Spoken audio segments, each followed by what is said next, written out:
Pressure foot 4 single foot or దీనిని లో shank foot అని కూడా అంటారు. దీన్ని ఏ విధంగా యూజ్ చేసుకోవాలి అనేది ఇప్పుడు మనం చూద్దాం.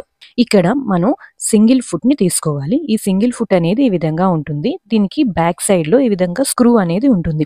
ఈ స్క్రూని మనం కొంచెం లూజ్ చేసుకుంటే దాన్ని మనం left side right side move చేసుకోవచ్చు అనమాట. ఈ సింగిల్ ఫుట్ ని యూజ్ చేసుకుని మనం పోట్లీ బటన్స్ కానీ థ్రెడ్ పైపింగ్ కానీ చేసుకుంటాం. ఇప్పుడు మనం ఈ సింగిల్ ఫుట్ ని యూజ్ చేసుకుని మనం పోట్లీ బటన్స్ ని ఏ విధంగా స్టిచ్ చేసుకోవాలో చూద్దాం. దానికోసం ముందుగా మనం ఈ సింగిల్ ఫుట్ ని మిషన్ కి ఇన్సర్ట్ చేసుకోవాలి. ముందుగా మనం ఫుట్ ని చేంజ్ చేసుకోవాలి. దానికోసం ఈ విధంగా మనకి అక్కడ స్క్రూ ఉంటుంది కదా, ఆ స్క్రూని రిమూవ్ చేసుకోవాలి. ఈ విధంగా రిమూవ్ చేసుకుని ఈ సింగిల్ ఫుట్ ని ఇప్పుడు వీడియోలో చూపిస్తున్నట్టు ఈ విధంగా ఇన్సర్ట్ చేసుకోవాలి. ఈ విధంగా పెట్టుకుని ఆ స్క్రూని మనం టైట్ చేసుకుంటే సింగిల్ ఫుట్ అనేది ఇన్సర్ట్ అవుతుంది.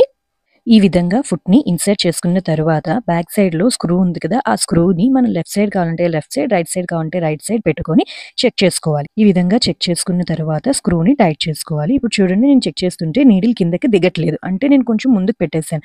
సో నేను మళ్ళీ కొంచెం దాన్ని స్క్రూని లూజ్ చేసుకుంటున్నాను. ఇప్పుడు నీడిల్ అనేది నాకు కిందకి దిగుతుంది. ఈ విధంగా మనం ఫుట్ ని ఇన్సర్ట్ చేసుకోవాలి. ఇప్పుడు మనం పోట్లీ బటన్స్ ని తీసుకొని మనం మార్క్ చేసుకున్నాం కదా, ఆ మార్క్ మీద పెట్టుకొని ఇక్కడ పోట్లీ బటన్స్ ని స్టిచ్ చేసుకునేటప్పుడు కొంచెం కేర్ఫుల్ గా స్లోగా స్టిచ్ అనేది పడే విధంగా చూసుకోవాలి. వీడియోలో చూపిస్తున్నట్టు పోట్లీ బటన్ ని మనం మార్కింగ్ చేసుకున్న దాని మీద పెట్టుకొని స్లోగా స్టిచ్ అనేది వేసుకుంటూ వెళ్ళాలి. ఈ విధంగా మనం అన్ని పోట్లీ బటన్స్ ని స్టిచ్ చేసుకుంటూ వెళ్ళాలి.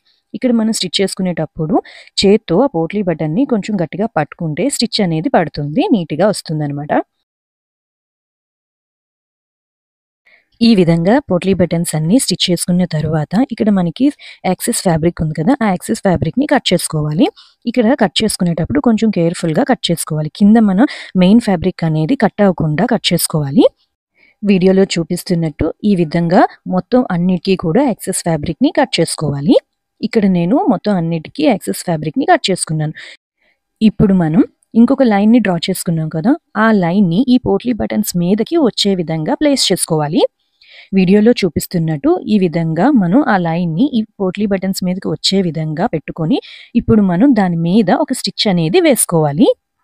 ఇక్కడ మనం స్టిచ్ వేసుకునేటప్పుడు కొంచెం జాగ్రత్తగా స్టిచ్ అనేది వేసుకోవాలి, లేదంటే పోట్లీ బటన్ అనేది మనకి బయటకి వచ్చేస్తుంది. కొంచెం కేర్ఫుల్ గా స్లోగా పైన ఒక స్టిచ్ అనేది వేసుకుంటూ వెళ్ళాలి.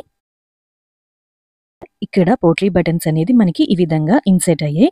ఈ విధంగా మనం ఈ సింగిల్ ఫుట్ ని యూజ్ చేసుకుని థ్రెడ్ పైపింగ్ కూడా చేసుకోవచ్చు.